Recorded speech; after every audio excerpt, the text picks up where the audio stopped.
Good morning, everyone. This week's Torah portion contains what is known as Parshat HaMoedim, the section dealing with all the Jewish holidays and festivals. And it begins with Shabbat, which is the first holiday. God made the world in 6 days, created the world, and rested on Shabbat. Then it continues with the first Jewish holiday, which is actually Passover, when the Jews became a nation. Then it continues with the holiday of Shavuot, when we received the Torah. Then the Torah talks about the holiday of Rosh Hashanah, the Jewish New Year. Then it discusses Yom Kippur, the Day of Atonement. And then it discusses the final Jewish holiday on the biblical calendar, which is Sukkot, the holiday of Tabernacle, when we eat in the Sukkah, and then the 8th day of Shmini Atzeret. And then it begins a new topic. What's the next section in the Torah? It's about the commandment that the Jewish people should bring purely squeezed fresh olive oil to Aaron the high priest. And it's fascinating that after all of the biblical holidays, the next instruction, which seems random, is about lighting the menorah in the temple. But indeed, the next Jewish holiday to be inaugurated later in rabbinic times is the holiday of Hanukkah, which centers around the candelabra. It's almost as if the Torah is intimating to us that following Sukkot, there will be yet another holiday which will follow, which are the rabbinic holidays, which begins with Hanukkah, which follows right after Sukkot. But perhaps there's a deeper message of the laws of the candelabra, of the menorah, following the Jewish holidays. And that is, when you look at all the Jewish holidays, including Shabbat, what do they all have in common? On the one hand, they're all different. Each one has its own message, its own theme, its own commemoration. One holiday is for Exodus from Egypt, one is the Jewish New Year, one is the Day of Atonement, one is the celebrating the travels in the desert, one is to receive the Torah, one is for the 6 days of creation, but they all have one thing in common, and that is candles. We begin each one by lighting candles for Shabbat and holidays, and therefore the commandment to light the menorah is telling us that the essence and the theme of all the holidays combined is light. Why?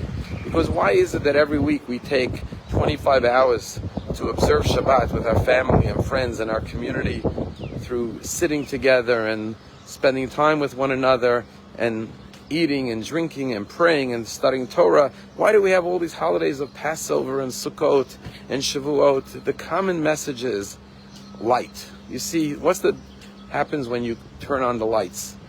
There's no difference between a dark room and a lit room. Everything in the room is identical. Nothing changes in the room. But with light, you could appreciate and you could recognize everything that's in the room. And that's the message of all the holidays. We have so many blessings in our lives, but sometimes we don't take the time to appreciate them, to value them, to celebrate them, to acknowledge them. And therefore the Shabbat and the holiday is a days to create light in our lives, to see what God has placed before us. As Shlomo Kalbach once said, when someone said to him, on Friday night we greet the angels, he said, I don't see the angels around the table when we sing Shalom Aleichem. And he said, the angels is your spouse, your children, your grandchildren, your community members. These are the angels God placed in your life. Last Saturday in Houston, Texas, there was a robotics competition. And it was international. Teams from all over the world came to Houston, Texas. Every year the competition is somewhere else to compete in this robotics competition. And there was a team from a high school of Modi in Israel came to compete. And it was a whole week competition. And Saturday was the final round of the competition. And this Israeli team made it into the final round. When the announcer came to the turn of the Israeli team, he read a letter from the Israeli team. And he said, I have to read this letter. And the letter said, we are the Israeli team from Amit High School in Modi'in. And we want to thank the organizers of this wonderful robotics competition for inviting us.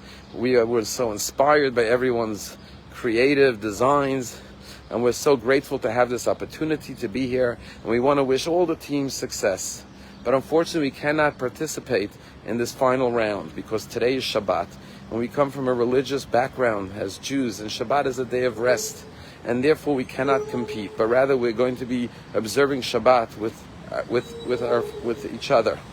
However, if you want to learn more about Shabbat, you could go to our booth, our team's booth, and we've lit Shabbat candles and chalot and a QR code to learn more about what Shabbat is all about. Today is a day that we focus on our faith, on our connection to God, on our friendships with one another. It's a day of spirituality and personal growth, and therefore we cannot participate. But thank you for welcoming us to this amazing competition.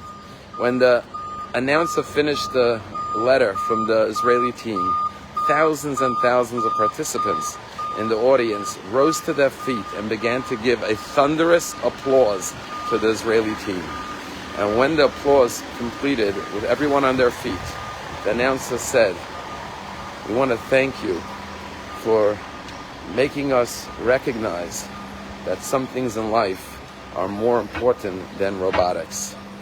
That is what it means to celebrate Shabbat, to recognize that spending time with each other, with our souls, with God, with our faith, with our religion, that is the light that comes into our homes and into our lives when we celebrate Shabbat and holidays. Have a wonderful day.